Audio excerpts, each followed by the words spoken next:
ಕೆಸರು ಕೆಸರು ಎತ್ತನೋಡಿದರೂ ಕೆಸರು. ಶಾಲೆಯ ವಾತಾವರಣವನ್ನು ಗದ್ದೆಯಾಗಿ ಮಾರ್ಪಾಡು ಮಾಡಿರುವ ಸರ್ಕಾರಿ ಕಟ್ಟಡ ಕಾಮಗಾರಿಯ ಗುತ್ತಿಗೆದಾರರು. ಎತ್ತ ನೋಡಿದರೂ ನೀರು.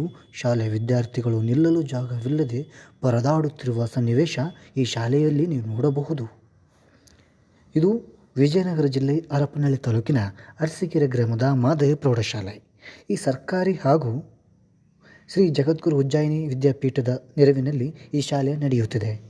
ಆದರೆ ಇದೀಗ ಈ ಶಾಲೆ ಸಂಪೂರ್ಣ ಕೆಸರುಗದ್ದೆಯಾಗಿ ಪರಿವರ್ತನೆಯಾಗಿದೆ. ಈ ಶಾಲೆಯ ಹೆಸರು ಶ್ರೀ GVVDS ಪ್ರೌಢಶಾಲೆ. ಇದೀಗ ಈ ಶಾಲೆ ಸಂಪೂರ್ಣ ಕೆಸರುಗದ್ದೆಯಾಗಿದೆ. ಇತ್ತ ವಿದ್ಯಾರ್ಥಿಗಳು ಓಡಾಡುವುದಕ್ಕೂ ಹಿಂದೇಟು ಹಾಕುತ್ತಿದ್ದಾರೆ. ಇದರಿಂದಾಗಿ ದಾಖಲಾತಿ ವಿಚಾರದಲ್ಲಿ ಸಮಸ್ಯೆ ಆಗುತ್ತಿದೆ. ಅಲ್ಲದೆ ವಿದ್ಯಾರ್ಥಿಗಳಿಗೆ ರೋಗ ರುಜಿನಗಳಿಗೆ ಈ ಶಾಲೆ ಮುಕ್ತ ಆಹ್ವಾನ ನೀಡುವ ರೀತಿಯಲ್ಲಿ ಸ್ಥಳೀಯರು ಹಾಗೂ ಇಲ್ಲಿನ ಅಡುಗೆ ಕೆಲಸಗಾರರು ಹೇಳುತ್ತಿದ್ದಾರೆ. ನೀರಿನ ಸಮಸ್ಯೆ ಭಾಳ ಐತಿ.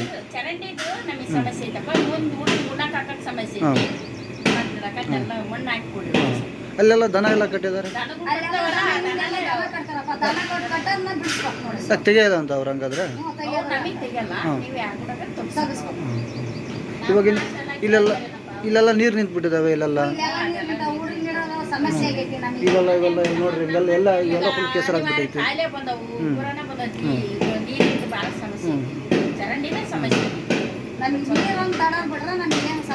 ಸಮಸ್ಯೆ ಇಲ್ಲ. ಈಗ ಎಷ್ಟು ದಿನದಿಂದ ಈಗ ಸಮಸ್ಯೆ ಇರೋದು ನಿಮಗೆ? ಒಂದು ವರ್ಷ. ಮೊದಲೆಲ್ಲ ಚೆನ್ನಾಗಿತ್ತು. ನೀವೇ ಕ್ಲೀನ್ ಮಾಡ್ಕೊಂಡಿದ್ರ ಅದೊಂದು ಸ್ವಲ್ಪ ನೀರು ಹೋಗಕ್ಕ?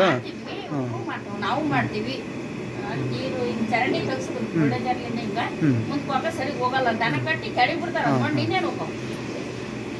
ತೆಗ್ಸಿದ್ವಿ ನಾವು ಅದನ್ನ ದನ ಕಟ್ಟಿ ಅದೆಲ್ಲ ಅಷ್ಟು ಅವ್ರಿಗೆ ಮಾತು ಕೇಳಂಗಿಲ್ಲ. ಮೆಷಿನ್ ದನ ಕಟ್ಟೋದು ಸಲ್ಲ ಹೇಳಿದ್ರೆ ನಿಮ್ಮ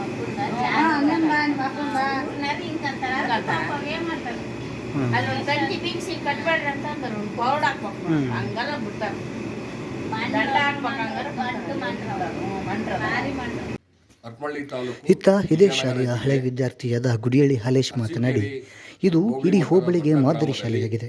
ಈ ಶಾಲೆಗೆ 53 ವರ್ಷ ಪೂರೈಸಿದೆ. ಇಲ್ಲಿ ಓದಿರುವ ಅನೇಕರು ರಾಜ್ಯದಲ್ಲಿ ಉನ್ನತ ಸ್ಥಾನಮಾನದ ಹುದ್ದೆಗಳಲ್ಲಿ ಕೆಲಸ ಮಾಡುತ್ತಿದ್ದಾರೆ. ಈ ಅವ್ಯವಸ್ಥೆಗೆ ಆಡಳಿತ ಮಂಡಳಿ ಸೂಕ್ತ ಕ್ರಮ ಕೈಗೊಳ್ಳಬೇಕು ಎಂದು ಒತ್ತಾಯಿಸಿದರು. ಆಗಿದೆ.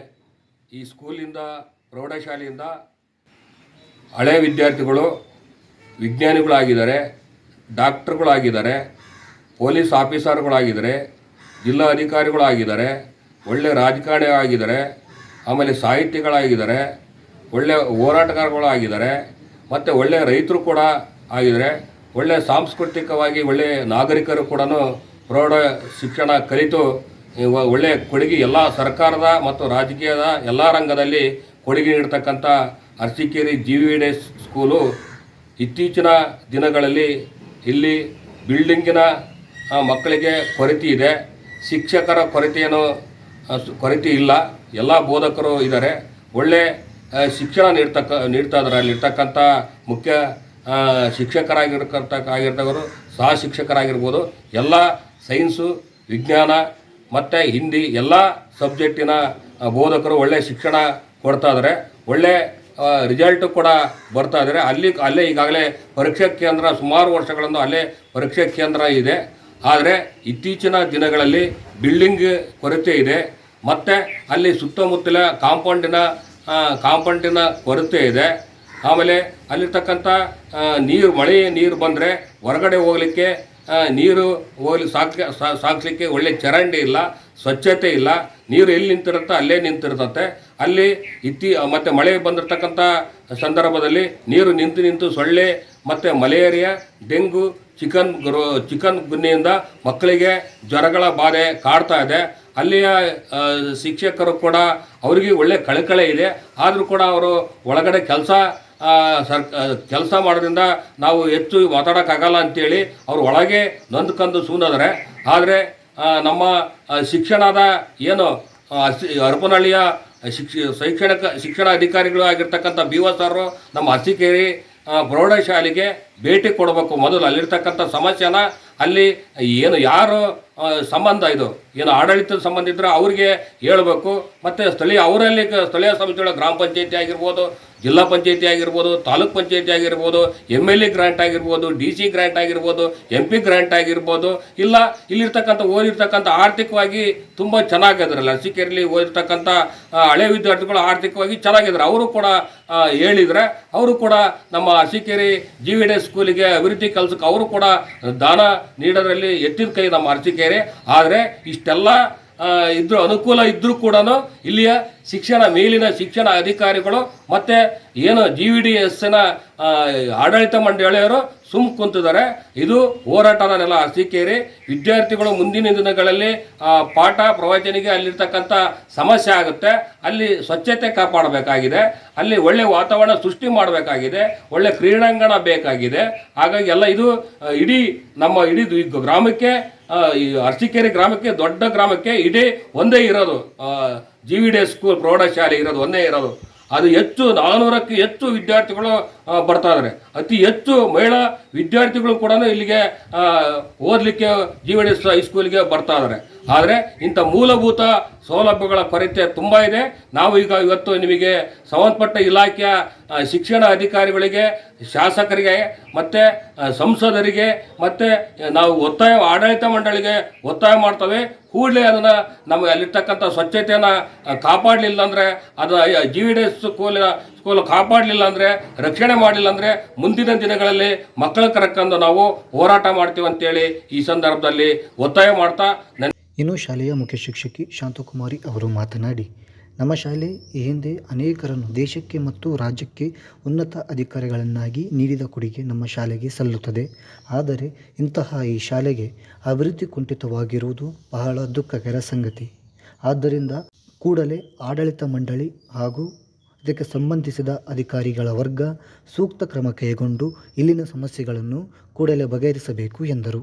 ಅಭಿವೃದ್ಧಿ ಕುಂಠಿತಗೊಳ್ಳಿಕ್ಕೆ ಕಾರಣ ನಮಗೆ ಸಾಕಷ್ಟು ಸ್ಥಳೀಯವಾಗಿ ಏನು ಹಳೆ ವಿದ್ಯಾರ್ಥಿಗಳಿದ್ದಾರೆ, ದಾನಿಗಳಿದ್ದಾರೆ, ಅವರೊಂದು ಸ್ವಲ್ಪ ಸಹಕಾರ ಕೊಡ್ತಾ ಇದ್ದಾರೆ. ಇನ್ನೊಂದು ಸ್ವಲ್ಪ ಸಹಕಾರ ಕೊಟ್ಟರೆ ಇವೆಲ್ಲ ಅಭಿವೃದ್ಧಿ ಪಡಿಸ್ಲಿಕ್ಕೆ ಸಾಧ್ಯ. ಕೊಠಡಿಗಳಿರಲಿಲ್ಲ. ಈ ಊರಿನ ದಾನಿಗಳಾಗಿರ್ತಕ್ಕಂಥ ದೇವೇಂದ್ರಪ್ಪನವರು, ಮಾಜಿ MP ಅವರು ನಮಗೆ ಇಲ್ಲಿ ಕೊಠಡಿಯನ್ನು ದಾನವಾಗಿ ಮಾಡಿಸ್ಕೊಟ್ಟಿದ್ದಾರೆ. ಅದೇ ರೀತಿ ಫೀಲ್ಡನ್ನು ಅಭಿವೃದ್ಧಿ ಪಡಿಸಲಿಕ್ಕೆ ಸಹಕಾರ ಕೊಡಬೇಕು ಅಂತೇಳಿ ಅವರಲ್ಲಿ ಕೇಳ್ಕೊಳ್ತೀನಿ ನಾನು.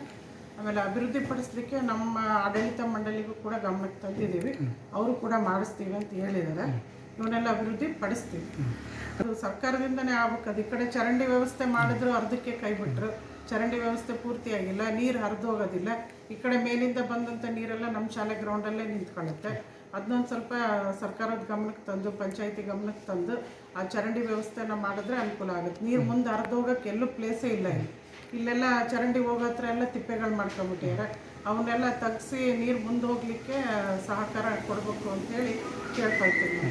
ಆಮೇಲೆ ಇಲ್ಲಿ ಶಾಲಾ ಆವರಣಕ್ಕೆ ಒಳಪಟ್ಟಂತೆ ದನ ಕರುಗಳೆಲ್ಲ ಕಟ್ಟಾಗ್ತಿದ್ದಾರೆ ಮೇಡಮ್, ಇದ್ರ ಬಗ್ಗೆ ಏನು ಹೇಳ್ತೀರಿ? ಅವ್ರಿಗೆ ಸಾಕಷ್ಟು ಅವ್ರ ಗಮನಕ್ಕೆ ತಂದರೂ ಕೂಡ ತಂದು ಇಲ್ಲೇ ಕಟ್ತಾ ಇದ್ದಾರೆ. ಸ್ಟೇಷನಿಗೂ ಕೂಡ ಕಂಪ್ಲೇಂಟ್ಸ್ ಅದ ಕೊಟ್ಟಿದ್ವಿ ನಾವು. ಇಲ್ಲಿ ದನ ಕರುಗಳು ಕಟ್ತಾರೆ, ಅಲ್ಲೇ ಅಡುಗೆಯನ್ನು ಮಾಡ್ತೀವಿ, ನೊಣಗಳ ಹಾವಳಿ ಜಾಸ್ತಿ ಆಗುತ್ತೆ.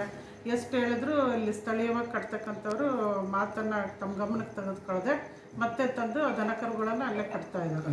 ನಾವು ಪಂಚಾಯತಿಗೆ ಸಾಕಷ್ಟು ಸರಿ ಪತ್ರ ವ್ಯವಹಾರ ಮಾಡಿದ್ದೀವಿ. ಅವ್ರು ಹೇಳೋದು ಒಂದೇ ಉತ್ತರ, ನಿಮ್ಮದು ಅನುದಾನಿತ ಶಾಲೆ ಆಗಿರೋದ್ರಿಂದ ನಮಗೆ ಸರ್ಕಾರದಿಂದ ಯಾವುದೇ ರೀತಿಯಾಗಿರ್ತಕ್ಕಂಥ ಅನುದಾನ ಕೊಡ್ಲಿಕ್ಕೆ ಬರೋದಿಲ್ಲ ಅಂತ ಹೇಳ್ತಾರೆ. ಇಲ್ಲಿನ ಹೋದ ವರ್ಷ 2024ನೇ SPಯ ಫಲಿತಾಂಶ ಎಷ್ಟಾಗಿದೆ ಮೇಡಮ್ SSLC? ಒಟ್ಟು 126 ವಿದ್ಯಾರ್ಥಿಗಳು ಪರೀಕ್ಷೆಯನ್ನು ತೆಗೆದುಕೊಂಡಿದ್ರು. ಅದರಲ್ಲಿ 75 ವಿದ್ಯಾರ್ಥಿಗಳು ಉತ್ತೀರ್ಣರಾಗಿ 60% ಫಲಿತಾಂಶ ಬಂದಿದೆ. ರ್ಯಾಂಕ್ ಏನಾದರೂ ಬಂದಿದೆಯಾ ಮೇಡಮ್? 92% ತೆಗೆದಿದ್ದಾರೆ. ಯಾರು ಜೆಂಟ್ಸ್ ಲೇಡೀಸ್ ಮೇಡಮ್ ಬಂದರು? ದೀಪಿಕಾ ಅಂತೇಳಿ ಕೆರೆಗುಡಳ್ಳಿ ಹುಡುಗಿ, M ದೀಪಿಕಾ. ಓಕೆ ಮೇಡಮ್, ಇನ್ನೊಂದು ಈ ಬಾರಿ ಅಡ್ಮಿಷನ್ ಎಷ್ಟಾಗಿದೆ ಮೇಡಮ್ ಇಲ್ಲಿ? ಈ ಬಾರಿ 8ಕ್ಕೆ 55 ಅಡ್ಮಿಷನ್ ಆಗೈತೆ. 10ಕ್ಕೆ ಒಂದು 20 ಆಗಿದ್ದಾವೆ. ಇನ್ನೂ ಅಡ್ಮಿಷನ್ ಆಗ್ತೈತೆ, ಆಗುತ್ತೆ, ದಾಖಲಾತಿ ಕೊಡ್ತೀವಿ. ಶಾಲೆಯ ಒಟ್ಟಾರ ವಿದ್ಯಾರ್ಥಿಗಳ ಸಂಖ್ಯೆ ಎಷ್ಟಿದೆ ಮೇಡಮ್? ಈಗ 300 ಇದೆ. ಅದರಲ್ಲಿ ಬಾಲಕಿಯರ ಸಂಖ್ಯೆನೇ ಜಾಸ್ತಿ ಇರೋದು. ಅದಕ್ಕಾಗಿ ಸಹಕಾರ ಕೊಟ್ಟರೆ ಊರಿನವರು ನಮಗೊಂದು ಉತ್ತಮವಾಗಿರ್ತಕ್ಕಂಥ ಶೌಚಾಲಯವನ್ನು ನಿರ್ಮಿಸ್ಕೊಡ್ಬೇಕು. ಆಮೇಲೆ ಕಾಂಪೌಂಡ್ ವ್ಯವಸ್ಥೆಯನ್ನು ಮಾಡಿಕೊಡ್ಬೇಕಂತೇಳಿ ಎಲ್ಲರಲ್ಲೂ ಕಳಕಳಿಯ ಮನವಿಯನ್ನು ಮಾಡ್ಕೊಳ್ತೀನಿ ನಾನು. ಮೇಡಮ್, ಕೊನೆಯದಾಗಿ ಈ ಶಾಲೆಯಲ್ಲಿ ಓದಿದಂತಹ ಎಲ್ಲ ಹಳೆಯ ವಿದ್ಯಾರ್ಥಿಗಳ ವಿಚಾರವಾಗಿ ಶಾಲೆ ಅಭಿವೃದ್ಧಿ ಪಡಿಸಲಿಕ್ಕೆ ಅವ್ರ ಹತ್ರ ಏನಾದರೂ ಕೊಡುಗೆಗೆ ಏನಾದರೂ ಸಹಕಾರಕ್ಕೆ ಏನಾದರೂ ನೀವು ಅವ್ರ ಹತ್ರ ವಿನಂತಿಸ್ತಾರೆ ಮೇಡಮ್? ಅಂದರೆ ಹೇಳಿದ್ದೆ ಅಲ್ಪ ಸ್ವಲ್ಪ ಸಹಕಾರವನ್ನು ಮಾಡಿದ್ದಾರೆ. ಇನ್ನೂ ಒಂದು ಸ್ವಲ್ಪ ಹೆಚ್ಚಿನ ರೀತಿಯಲ್ಲಿ ಸಹಕಾರ ಮಾಡಿ ಹಳೆ ವಿದ್ಯಾರ್ಥಿಗಳು ತಾವು ಓದೋಗಿರ್ತಕ್ಕಂಥ ಶಾಲೆ ಕಡೆಗೆ ಹೆಚ್ಚು ಗಮನ ಹರಿಸ್ಬೇಕು. ಇದರಲ್ಲಿ MP ಆಗಿರ್ತಕ್ಕಂಥ ದೇವೇಂದ್ರಣ್ಣವ್ರ ಮಗ ಆಗಿರ್ತಕ್ಕಂಥ ಕಮಿಷನರ್ ಆಗಿರ್ತಕ್ಕಂಥ ಮಂಜುನಾಥ್ ಅವರು ನಮಗೆ 58 ಲಕ್ಷದ ಕೊಠಡಿಯನ್ನು ಸ್ಯಾಂಕ್ಷನ್ ಮಾಡಿಸಿ ಅವರೇ ಕಟ್ಟಿಸ್ಕೊಡ್ತಾ ಇದ್ದಾರೆ. ಇದೇ ರೀತಿ ಎಲ್ಲ ವಿದ್ಯಾರ್ಥಿಗಳು ಸಹಕಾರ ಕೊಡಬೇಕು ಅಂತೇಳಿ ಕೇಳ್ಕೊಳ್ತೀವಿ. ನೋಡಿದ್ರಲ್ಲ ವೀಕ್ಷಕರೇ, ಈ ಶಾಲೆಯ ಅವ್ಯವಸ್ಥೆ. ಈ ಅವ್ಯವಸ್ಥೆಯನ್ನು ಮುಕ್ತಗೊಳಿಸುವುದಕ್ಕೆ ಶಾಲೆಯ ಆಡಳಿತ ವರ್ಗದವರು, ಸ್ಥಳೀಯರು, ಪಂಚಾಯಿತಿ ಆಡಳಿತ ವರ್ಗದವರು ಹಾಗೂ ಹಳೆಯ ವಿದ್ಯಾರ್ಥಿಗಳ ಸಹಕಾರ ನಮಗೆ ಬೇಕಿದೆ ಎಂದು ಇಲ್ಲಿನ ಮುಖ್ಯ ಶಿಕ್ಷಕಿ ಶಾಂತಕುಮಾರಿಯವರು ಕೇಳಿಕೊಂಡಿದ್ದಾರೆ. ಆದ್ದರಿಂದ ವೀಕ್ಷಕರಲ್ಲಿ ವಿನಂತಿ, ಸಾಧ್ಯವಾದಷ್ಟು ಇಲ್ಲಿನ ಸಮಸ್ಯೆಗಳನ್ನು ಬಗೆಹರಿಸುವುದಕ್ಕೆ ಸಹಕರಿಸಿ ಎಂದು ವಿನಂತಿಸುತ್ತದೆ.